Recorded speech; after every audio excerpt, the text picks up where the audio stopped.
Good morning, everyone. Welcome to the second event of the BESS Conference on Zero Waste and Circular Economy. My name is He Jinzong from the Department of Civil and Environmental Engineering at the National University of Singapore. It's my great honor to introduce today's two speakers. Our first speaker is Professor Patty. Professor Patty is currently the distinguished scientist at the Center for Innovation and Translational Research. He's also the executive director at the Center for Energy and Environmental Sustainability in India.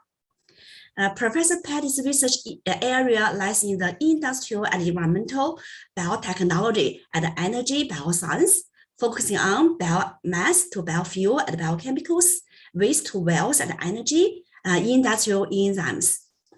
Professor Patty has been the adjunct visiting professors in many countries across the continental. He's very productive, has publications more than 1,500 publications, including the communications as well, such as including 16 patents, 108 books, 850 papers and book chapters. His H index already reached 114, which shall be higher than many of us publications. So his citation also more than 50,000 citations in Google Scholar. So he's a highly cited research scientist, top 2% in the whole wide world. He has also been a fellow in many academic organizations and honored to be the Left Fellow in India Chemical Society. He's another very famous title, and many of us know that, is the editor-in-chief of Bioresource Technology. So today he's going to tell us microalgae biorefinery for waste remediation and resource recovery. Professor Patty, please.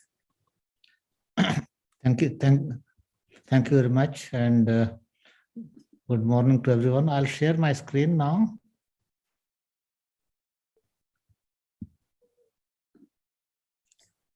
So you can see my screen, please? Yes.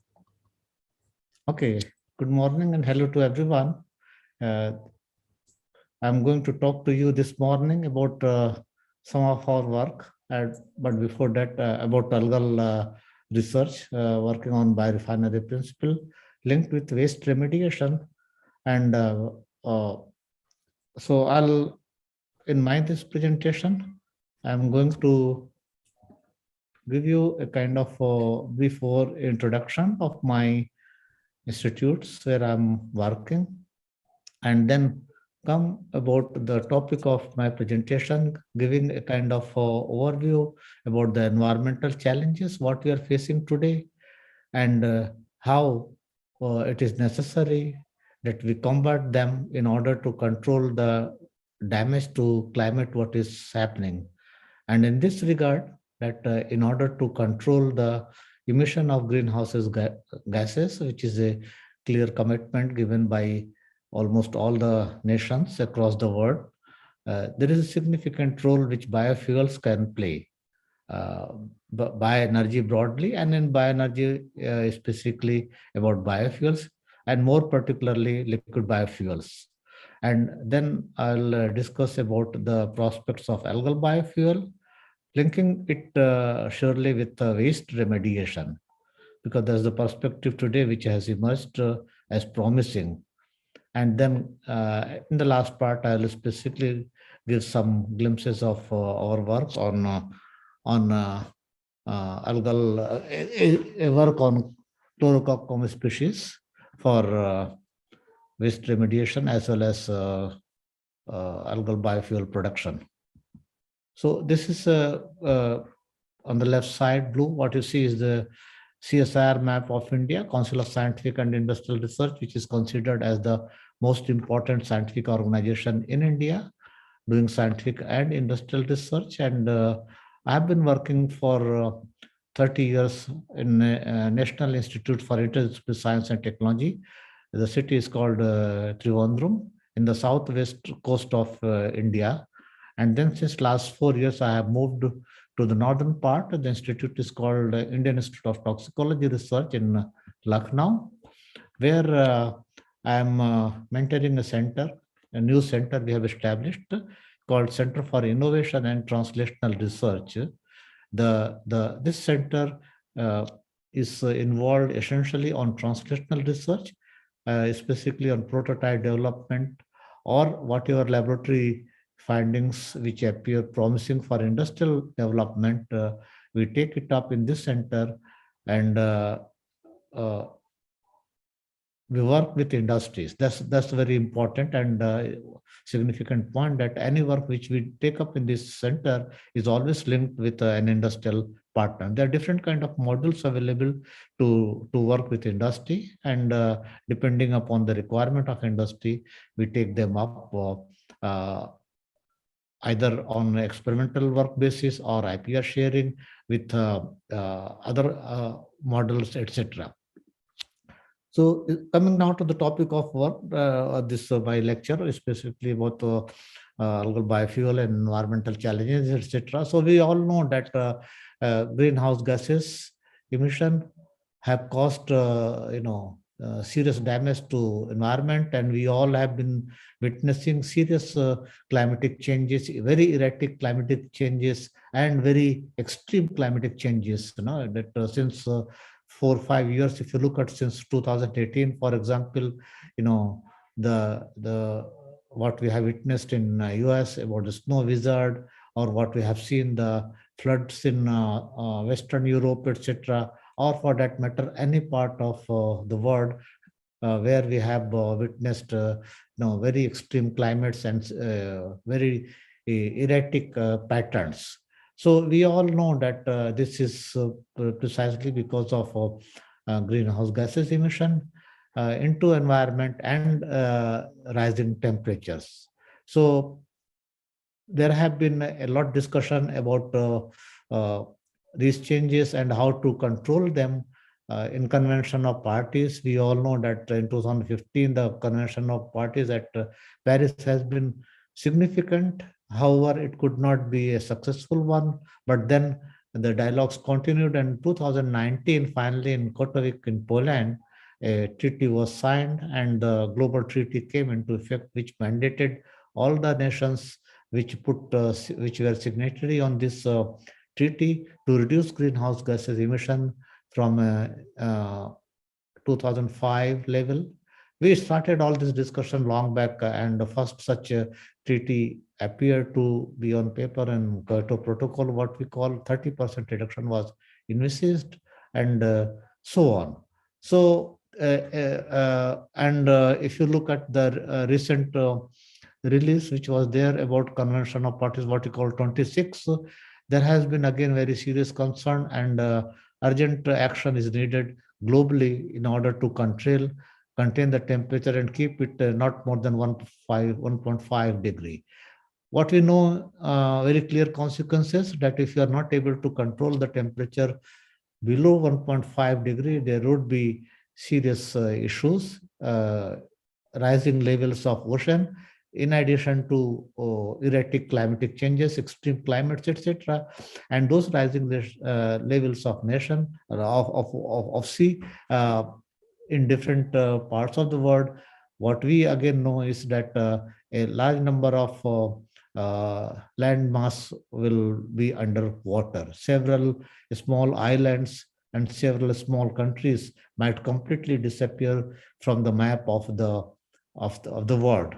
And we also know that if you are not able to control the greenhouse gases emission, and that consequently this increasing temperature, it could reach as high as 2.3 degree by 2100 year, which will be very serious for the human population, and other kind of environmental impacts will be there. All that, of course, negative impacts. Some statistics you can see here, that in 2013, that global carbon dioxide level was measured as 36 gigaton, which increased very rapidly to 45 gigaton in 2020, which is very serious. And then, of course, you can see here in this right side that which are the countries and what is the pattern of emitting carbon dioxide. So there has been a lot of discussion in this Convention of Parties, etc., taking the status as developed countries, developing countries, and also in the BRICS countries in particular, where demanding there should be some consideration of the population of the people and of course economic level of the country. So finally a kind of compromise treaty has been agreed and signed, but then what is still important to keep in mind that if you want to implement it, it is necessary that we take immediate steps, and the commitment given by national governments for reduction of 30% carbon dioxide is in next 10 years or so, something like that. So how to attain that? That's the important point. And for that point, various options have been explored, and among different kind of other issues, one of them is of course is to look at sustainable processes. And when we talk of sustainable processes, what becomes clear is that bioenergy is one which is of great relevance. Again, when you're talking of linked environmental sustainability, remediation through green processes is also very important for wastewater treatment. So in recent years, there has been, while we have been talking very strongly since last 15 years about the, regeneration of biofuels, in particular second generation biofuel, that is primarily what we call is bioethanol and biodiesel. So bioethanol has been successful in some part of the world, but not very strongly, in particular because of the economic reason. Ethanol produced from lignocellulose biomass is far more expensive than the ethanol produced from molasses, for example. So in many countries, there are policies to put 10% ethanol in gasoline and 20% diesel into biodiesel into diesel. And that is how, if the nations are able to implement this, apparently it would be possible to reduce 30% carbon dioxide into environment, which is a kind of commitment. And that is how the focus among various options moved towards developing different kind of biofuels. So we know that the first generation biofuel, which is ethanol from sugar, corn, and molasses, other kind of starchy biomass, and this ethanol has been primarily used for either industrial application purposes or for potable purposes.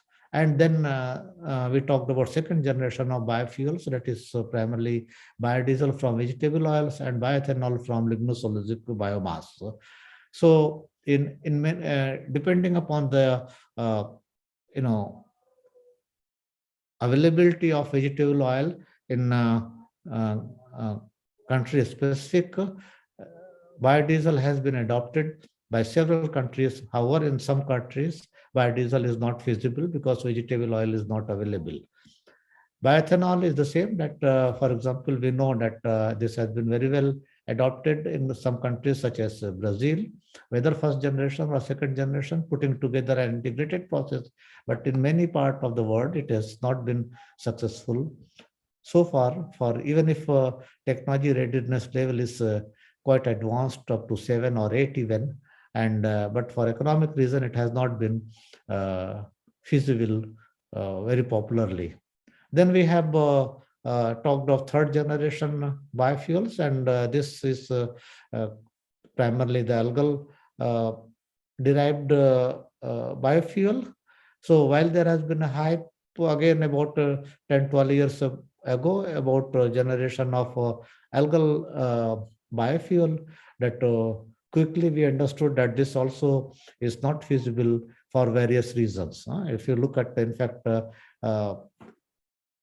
there have been more than 10-12 years ago various kind of predictions that if you are able to achieve this kind of biomass production, and if the biomass contains this kind of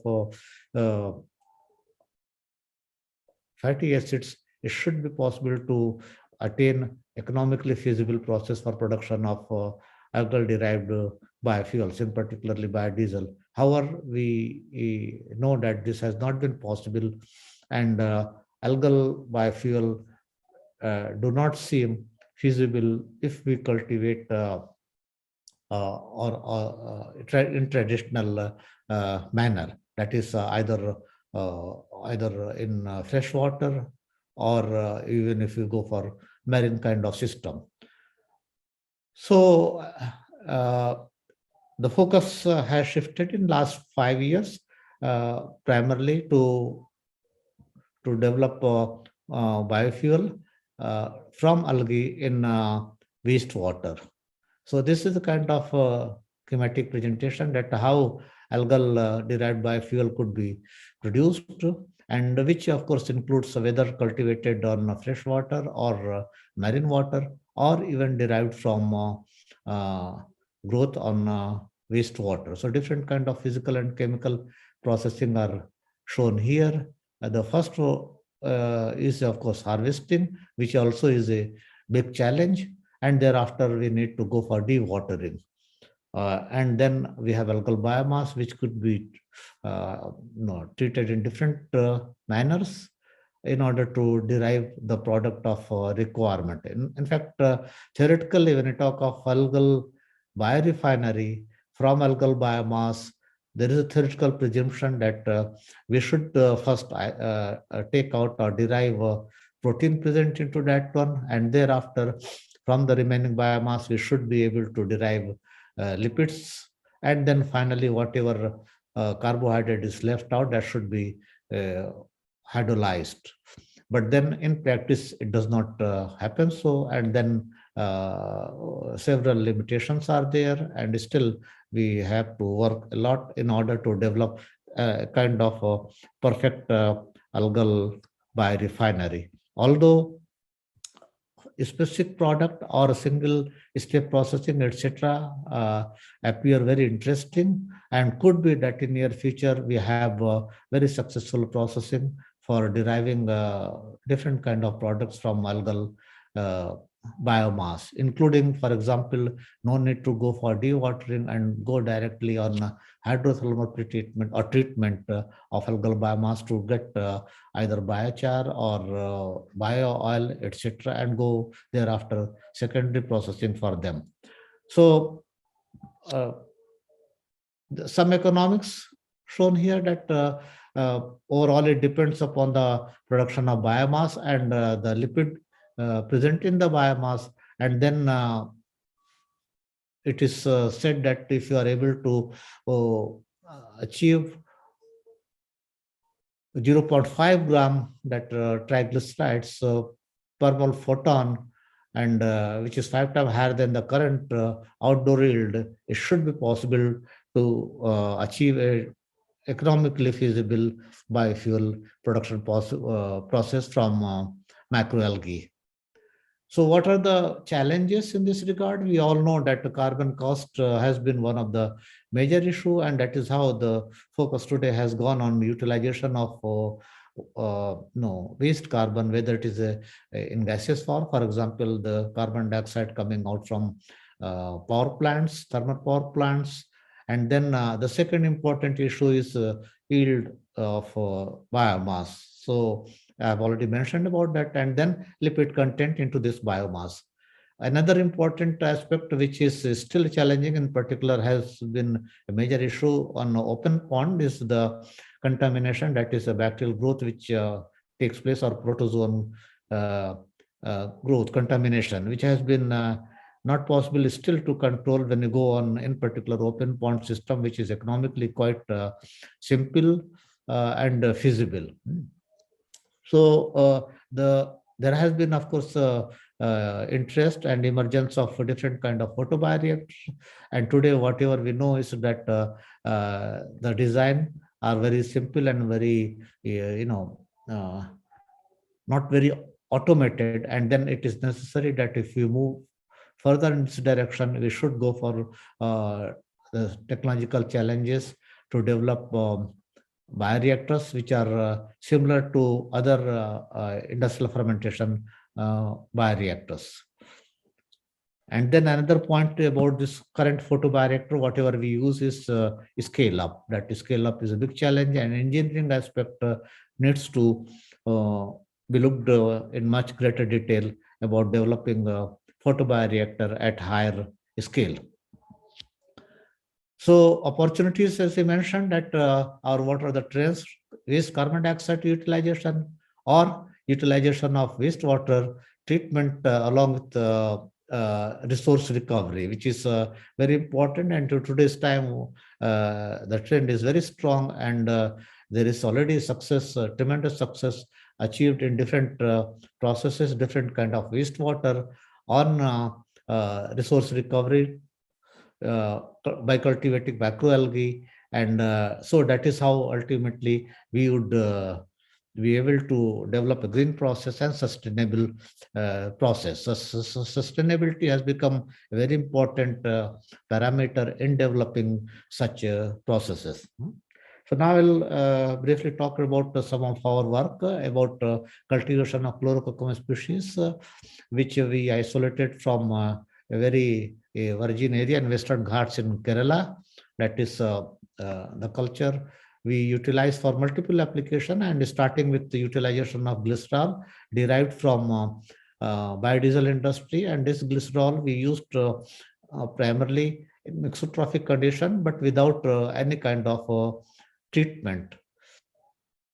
So this treatment, this glycerol which comes out has a lot of impurities, and it is generally what we know that if you want to utilize this glycerol, it is necessary that we pre-treat it to remove those impurities. But then to develop a process, if you wish to utilize this glycerol for as a carbon source for any bioprocess or other processing, if you add up a step on removal of inhibitors or the toxic components, then there is an addition of cost, and then this is an unwarranted step, because ultimately it will impact the economic or value or economic process cost of the overall process.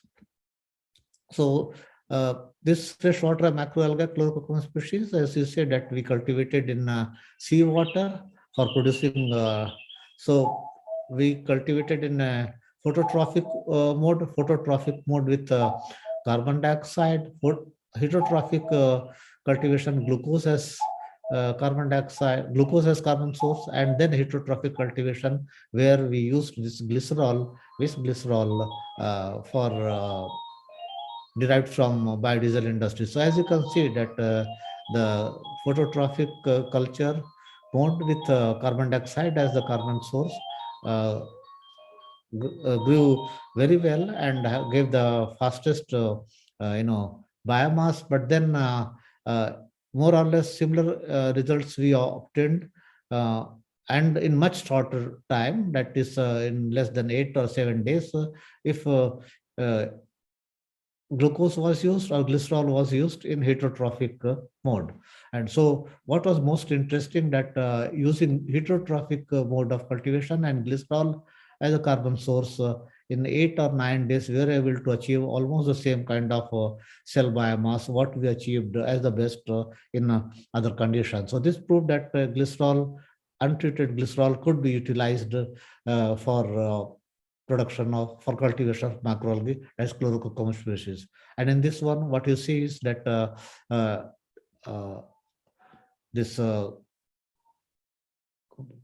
culture containing lipids. So as you can see this top side, right, that the cell biomass has high content of lipid droplets. In terms of biomass production, lipid killed and dry, weight of lipids based on cell biomass. So as you can see that the highest quantity of biomass was, of course, with glucose, 1.008 gram. But then with glycerol, it was not far less. That is, it was 850 milligram per liter. In terms of lipid, this is interesting that the lipid content was higher, milligram per liter, 330, while in glucose it was 304, and with the result that overall lipid production was about 39% in case of glycerol, which was about 31% in case of glucose. So this is what is shown here about FAME analysis. I will not go detailing this one, but we looked at, we tried to analyze that in phototrophic weight and heterotrophic weight, this analysis of lipid we tried to do. And as you can see that in heterotrophic cultivation glycerol, which was of our main interest, that unsaturated fatty acid was 64.5%, and saturated fatty acids was it was 35%. I'm sorry about this one. And in case of again here heterotrophic cultivation, if you look at the C18, which is looking from nutraceutical point of view, the content of fatty acid was substantially high in compared to this phototrophic mode, although it was even higher in case of glucose. So we could derive that maximum biomass recorded with cell grown heterotrophically in sea water medium containing glucose, followed by waste glycerol. So that proved that waste glycerol could be a feasible medium, looking at overall lipid content, what we found in this cell biomass. So thereafter we also moved on to next step, that is on resource recovery waste with waste remediation, in which we used dairy effluent and cultivated this in mixotrophic growth or heterotrophic growth with dairy effluent, in which we added glycerol, biodiesel derived waste glycerol in different quantities. So as you can see that in case of I'm showing result for 246%, although we carried out up to 10%. So the maximum growth was obtained in case of biodiesel derived glycerol, which was added in heterotrophic mode along with this dairy effluent up to 6%. So in maximum growth was in 12 days time. So as you can see that in previous case, when it was only heterotrophic growth with on seawater with glycerol, it was 9 days which when the maximum growth was obtained. But in case of dairy effluent, where carbon source was dairy effluent as well as supplemented with waste glycerol, it took 12 days. So these are some, of course, a photograph. So this in terms of fluorescence intensity, the same results are shown here. So as you can see that this is the one which shows the maximum, which was heterotrophic growth mode, 6% waste glycerol. In terms of biomass production, as we achieved a substantial increase here, and overall lipid content. So as you can see that with 6% glycerol, the biomass was quite high, 1.935 gram, which contained 0.818 gram per liter lipids. And overall, in terms of lipid production, it was quite good, 42%. Again, we analyzed that fatty acid profile of this chlorocacao species grown in dairy wastewater. So as you can see that in terms of saturated fatty acid and unsaturated fatty acid, the trend reversed here. So here saturated fatty acids were high, and that C18 was practically absent in phototrophic, heterotrophic both growth. But in case of heterotrophic growth with 6% glycerol, it was slightly present in the fatty acids. So since one of the aim has been about the remediation, we tried to see that how much is the COD removal. So as you can see in 12 days time that almost 92-93% COD was removed by the culture. And in terms of BOD removal, it was about in 15 days time, which was maximum BOD was removed, was about 82%. So we can summarize that different kind of growth pattern gave different result, but then under heterotrophic growth, the results are best for biomass treatment as well as COD and BOD removal.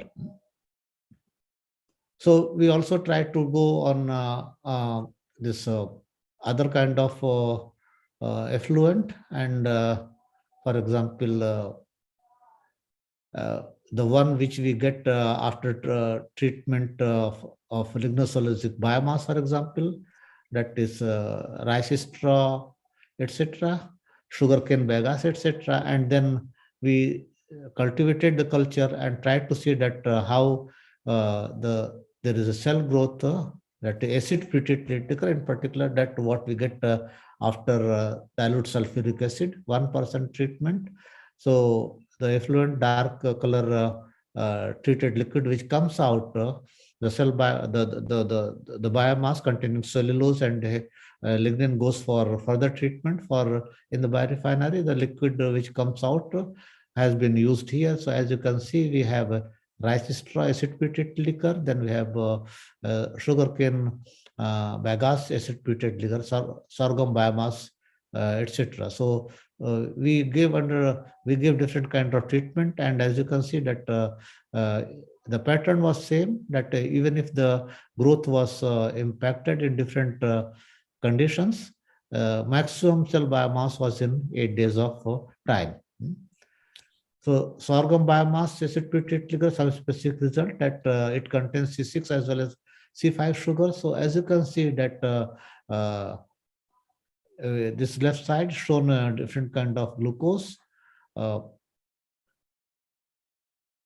different kinds of sugars, glucose, xylose, galactose, and arabinose. So as you can see that except xylose, almost all of them were completely utilized in 6 to 8 days, and xylose production also was quite significant, although even after 10 days, it could not be completely utilized.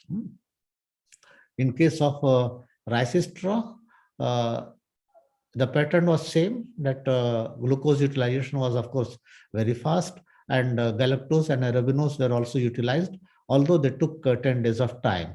But xylose pattern, utilization pattern was almost similar. So one of the point is that we also try to look at different inhibitors which are present there in sorghum biomass. As you know, acid treated liquor contains a different kind of inhibitors. So one aspect of our study included that how the culture is behaving, or how it is being impacted because of this inhibitors. So very surprisingly, what we found that culture was utilizing all these 4 major inhibitors: sulfural, 5-hydroxymethylfurfural, and organic acid, that is acetic acid, and formic acid also very well as carbon source. And as you can see that in case of sorghum biomass, that furfural and acetic acid and formic acid were completely utilized in 4 days, while hydroxymethylfurfural was utilized in 6 days. The pattern continued to the same, that although except hydroxymethylfurfural, all others were completely utilized in 2 or 4 days, and furfural was completely utilized in this case in 8 days. That is in rice straw. Some of SCM photos of the cell growth.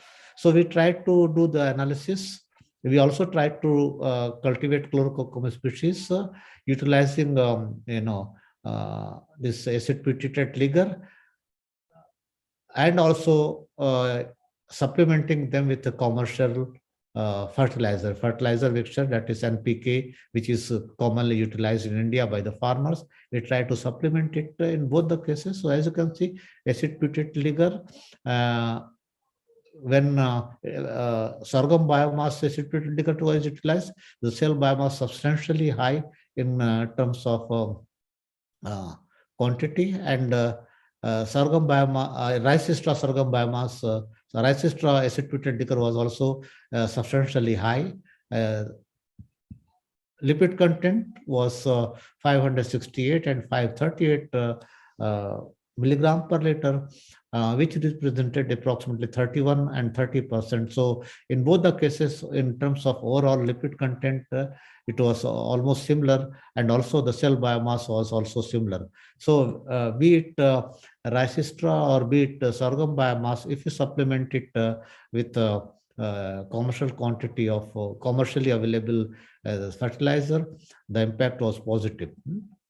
We also tried to do the analysis, again, same fatty acid profile of this cell biomass grown on acid-treated liquor. So in case of Ricystra and in case sorghum biomass, the results are shown here in terms of saturated fatty acid and unsaturated fatty acid and medium chain fatty acids. So these patterns are more or less same in both the cases. Again, some FAME analysis we did, and results are shown here. Try to compare it with commercially available biodiesel for its properties. Whether the biodiesel derived from this fatty acid could be utilized, and as you can see that the patterns are quite encouraging for its utilization as biodiesel.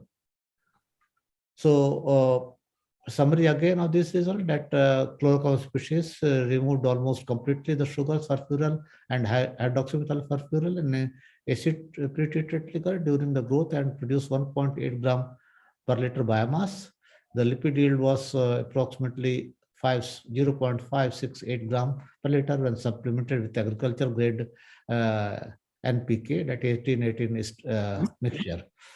FAME analysis of fatty acid indicated the oil was rich in oleic acid, 18:1, with 45% of oil being this fatty acid, followed by palmitic acid and stearic acid, which forms respectively approximately 13 and 15% of oil.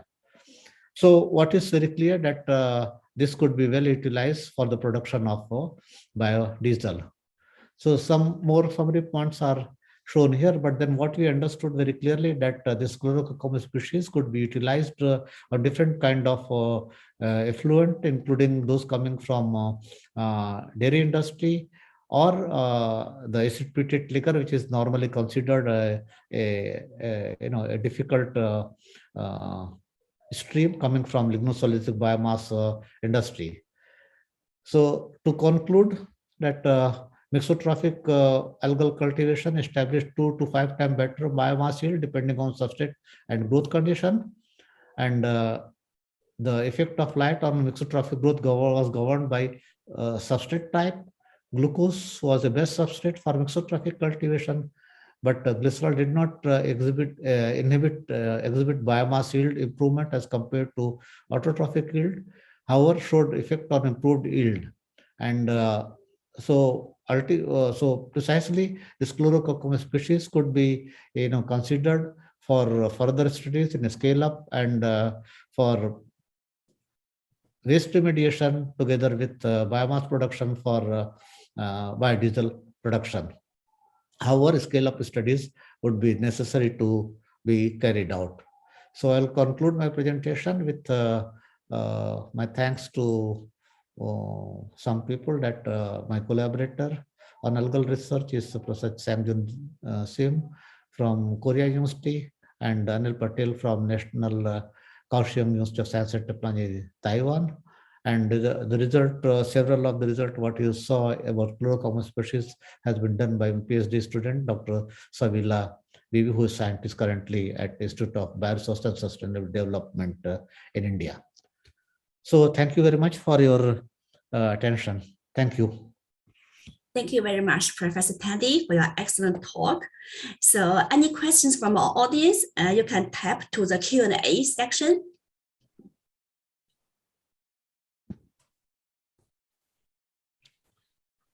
Professor Patty, while we are waiting for the students, the attendee to type the questions, I want to ask you a quick question. So for this algae is very excellent strain, can use multiple of this substrate from the inhibitors, for example, acetate, furfural, to the waste material.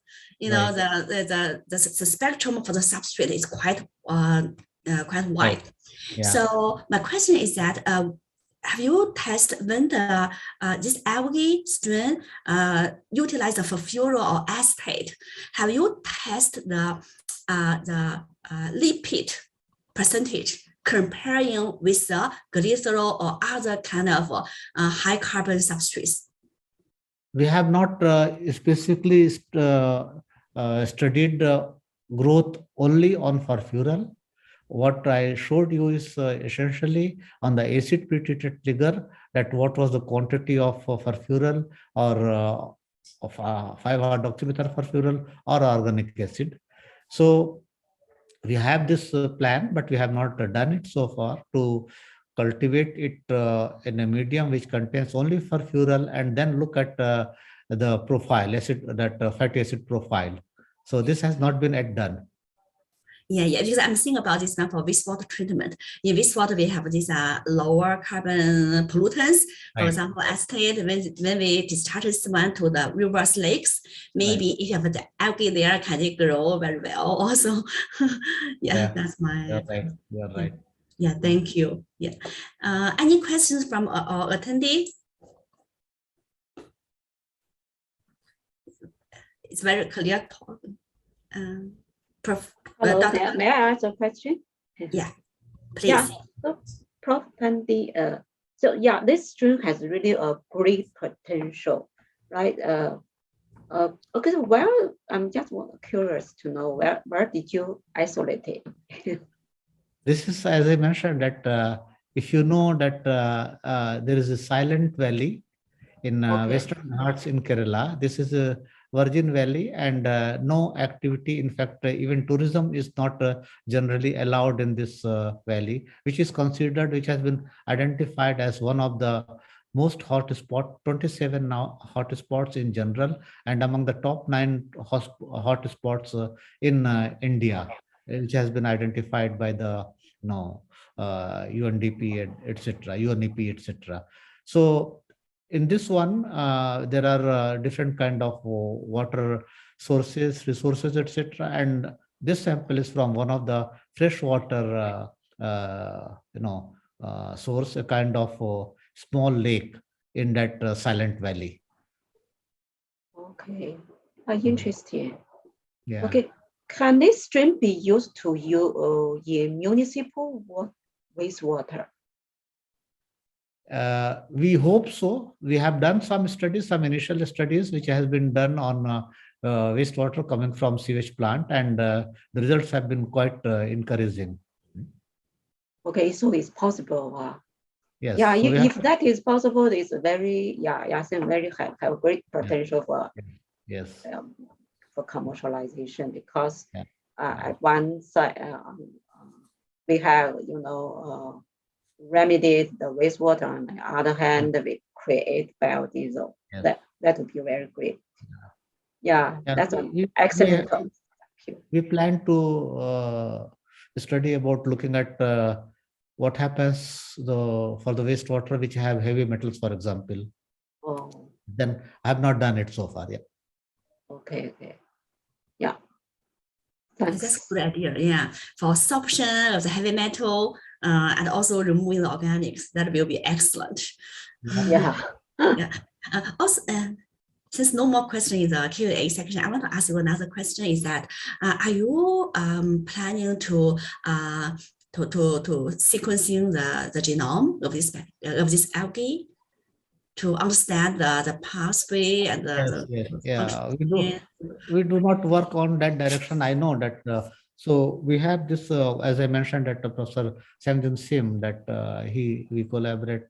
We have some joint work with him on macroalgae, and he has some interest on genomics about macroalgal culture, but we have not done anything so far. Okay, Yeah, that will be very interesting to know because a so broad spectrum on the substrate Right. this algae can use. Yeah. Yeah, you're right. Yeah. Yeah. I think your talk is so clear. They are very shocked by the good discovery. So I have no more questions. So last call, any question from our audience? If no, I will move to our second talk.